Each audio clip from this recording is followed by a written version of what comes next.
안녕하세요. 우리 삶의 깊은 의미를 탐색하고 영혼의 양식을 나누는 시간입니다. 오늘 우리는 성경 속 한 이야기를 통해 우리 자신을 깊이 들여다보는 여정을 떠나려 합니다. 이 말씀을 듣기 전 잠시 마음을 모아 기도하겠습니다. 사랑의 하나님 아버지, 지금 이 시간 저희의 마음을 열어주시옵소서. 당신의 말씀이 살아 움직여 저희 각자의 삶에 와닿게 하시고 저희 자신을 보게 하시며 우리의 구원자 되시는 주님을 발견하게 하여 주시옵소서. 예수님의 이름으로 기도합니다. 아멘. 본격적인 이야기에 앞서 만약 이 말씀이 여러분의 마음에 울림을 준다면 좋아요와 구독으로 그 은혜를 나누어 주십시오. 여러분의 작은 실천이 또 다른 누군가에게 빛을 전하는 귀한 통로가 될 수 있습니다. 이 따뜻함을 함께 나누시는 모든 분들께 하나님의 축복이 가득하기를 소망합니다. 세상에는 이런 냉소적인 말이 있습니다. 대부분의 교회는 자신들이 뭘 하는지 모르기 때문에 스스로 잘하고 있다고 착각한다.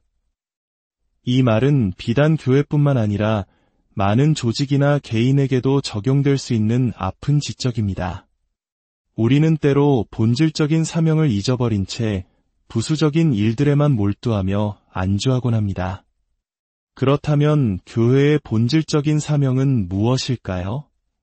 그것은 바로 하나님을 믿지 않는 사람들이 예수 그리스도를 따르는 헌신된 제자가 되도록 돕는 것입니다.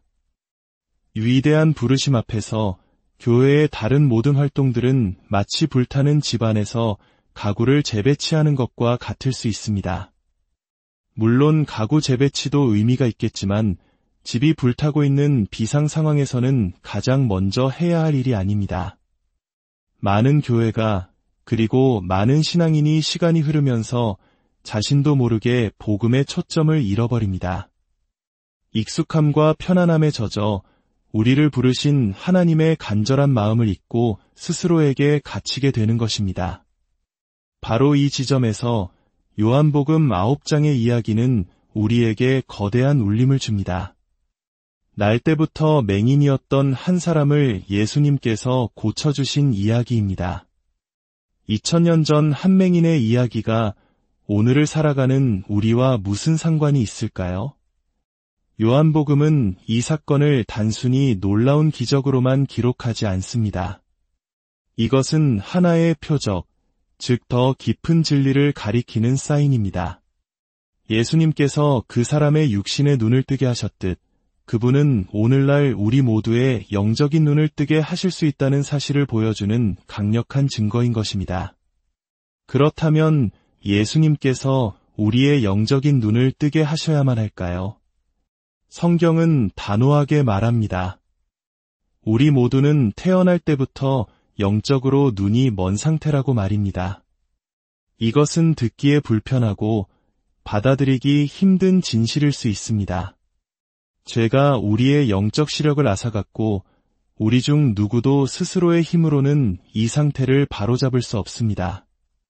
길가에 앉아 구걸하던 맹인이 스스로 눈을 뜰 수 없었던 것처럼 우리 역시 스스로의 힘으로 영적인 세계를 볼 수 없습니다. 우리는 우리의 실상을 제대로 알지 못하면 복음의 진정한 가치를 깨달을 수 없습니다. 피상적인 위로나 일시적인 문제 해결만을 제시하는 복음은 우리의 근본적인 문제를 해결해주지 못합니다. 예를 들어 상처 입은 영혼들에게 주님은 열린 문이라는 식의 메시지는 물론 사실입니다.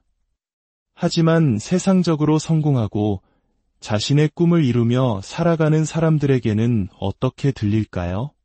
그들은 아마 이렇게 생각할 것입니다.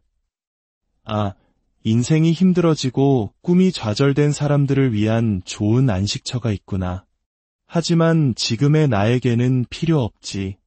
나는 내 꿈을 향해 나아가고 있고 아직 이룰 것이 많으니까 이런 사람에게 복음은 어떻게 다가갈 수 있을까요?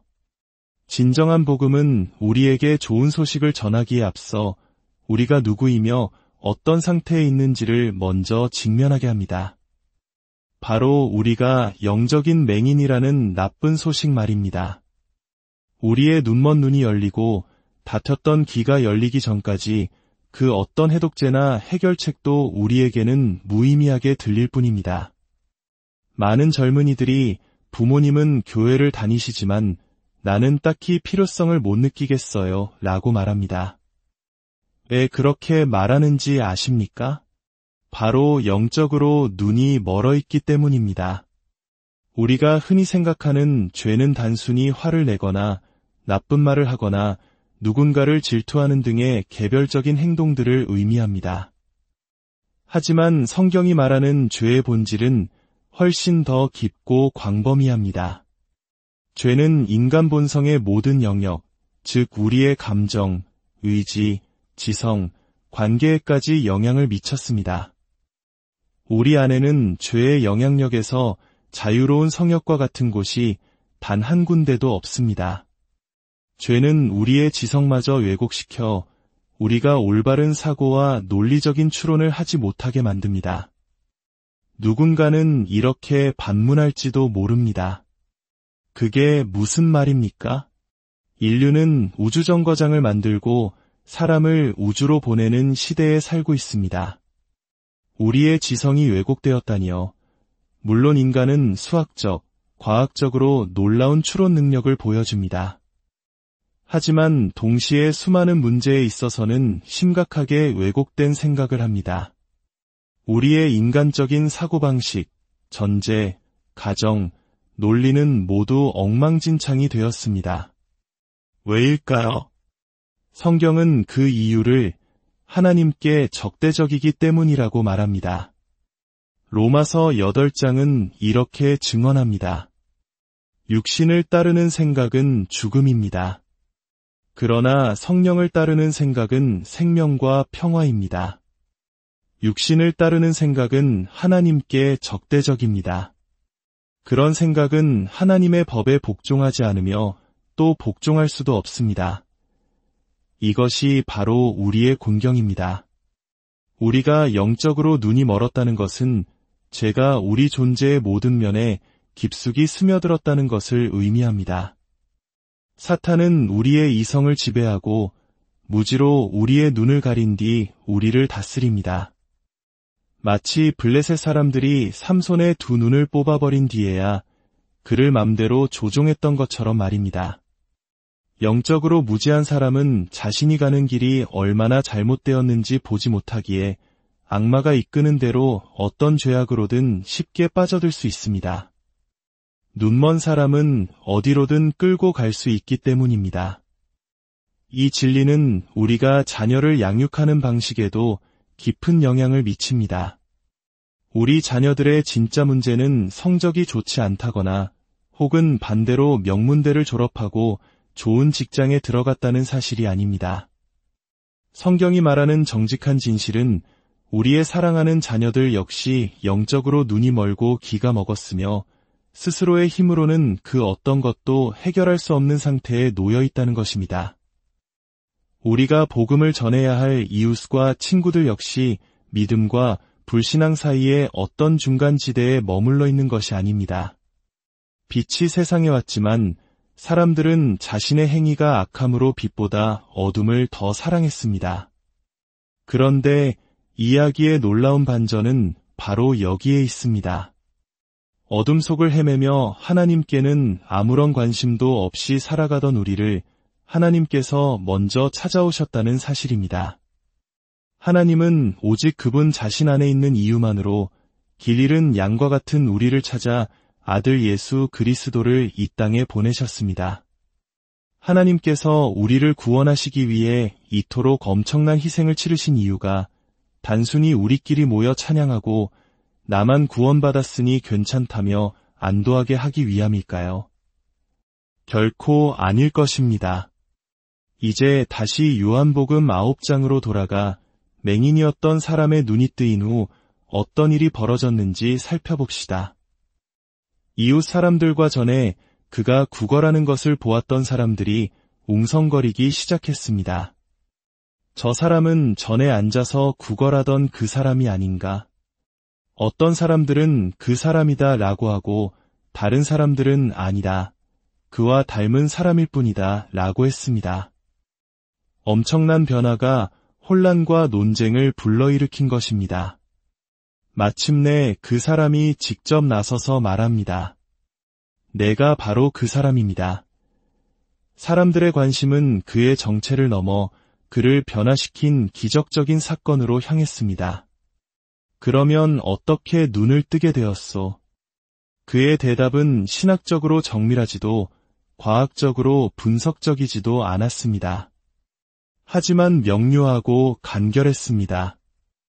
예수라는 분이 진흙을 이겨 내 눈에 바르시고는 실로암 못에 가서 씻으라고 하셨습니다. 그래서 가서 씻었더니 보게 되었습니다. 그의 존재 자체가 살아있는 증거였습니다. 그는 자신이 겪은 일을 있는 그대로 담담하게 이야기했을 뿐입니다. 기억하십시오. 이 표적은 하나님께서 영적으로 눈먼 자의 눈을 뜨게 하실 때 일어나는 놀라운 변화를 가리킵니다. 어둠 속에서 그분의 놀라운 빛으로 부름받은 사람에게는 똑같은 질문이 주어져야 합니다. 한평생 특정 방향으로만 살아오던 사람이 갑자기 전혀 다른 방향으로 살아갈 때 주변 친구들과 가족, 이웃들은 당연히 이렇게 물을 것입니다. 당신에게 무슨 일이 있었나요? 그리고 어떻게 그런 일이 일어나게 된 거죠? 우리의 삶이 바로 그 질문을 불러일으켜야 합니다. 아주 사소한 비유지만 만약 여러분의 아들방이 항상 쓰레기장 같았는데 어느 날 갑자기 먼지 하나 없이 깨끗하게 정돈되어 있다면 어떨까요? 분명 무언가 변화가 생겼음을 직감할 것입니다. 아마도 마음에 둔 사람이 생겼을 가능성이 높겠지요. 그의 삶에 나타난 변화가 그 내면의 변화를 증명하는 것입니다. 영적인 변화도 마찬가지입니다. 그 과정은 신비롭습니다. 요한복음 3장에서 예수님은 니고데모에게 사람이 거듭나지 아니하면 하나님 나라를 볼 수 없다고 말씀하셨습니다. 니고데모가 어리둥절해하자 예수님은 바람을 비유로 드십니다. 바람이 마음대로 분다. 너는 그 소리를 듣지만 어디서 와서 어디로 가는지 알지 못한다. 성령으로 난 사람도 다 이와 같다. 우리는 그 과정을 과학적으로 다 설명할 수 없습니다. 하지만 그 결과는 삶으로 분명히 드러납니다. 한때 나는 눈이 멀었었지만 이제는 보게 되었노라. 이것이 바로 변화의 핵심입니다. 여러분에게도 이런 이야기가 있습니까? 당신의 인생 한 권과 두 권이 있습니까? 우리 모두에게는 인생 한 권이 있습니다. 이 사람에게 한 권은 눈먼거린의 삶이었습니다. 그리고 두 권은 눈을 뜬 자의 삶이었습니다.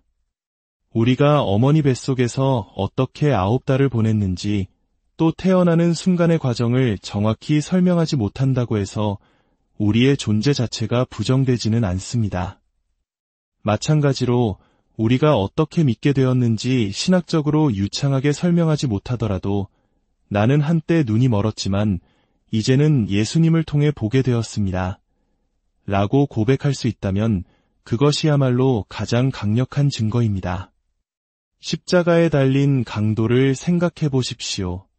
그가 천국문에 이르렀을 때 어떤 면접이 있었을까요? 당신은 어떻게 여기에 왔습니까? 잘 모르겠습니다. 믿음으로 의롭게 됨을 압니까? 하나님과 화평을 누리고 있습니까? 무슨 말인지 모르겠습니다. 그럼 당신이 아는 것은 무엇입니까? 네. 제가 아는 것이 하나 있습니다. 제 옆, 가운데 십자가에 달리셨던 그분이 저에게 여기 와도 좋다고 약속하셨습니다. 그것이 그가 알아야 할 전부였습니다. 그리고 본질적으로 그것이 우리 모두가 알아야 할 전부입니다. 하지만 우리의 본성으로는 이야기가 어리석게 들리고 그 부르심에 귀를 닫고 그 경이로움에 눈을 감아버립니다. 오직 날 때부터 맹인이었던 사람의 눈을 뜨게 하신 그 하나님만이 우리의 눈도 뜨게 하실 수 있습니다.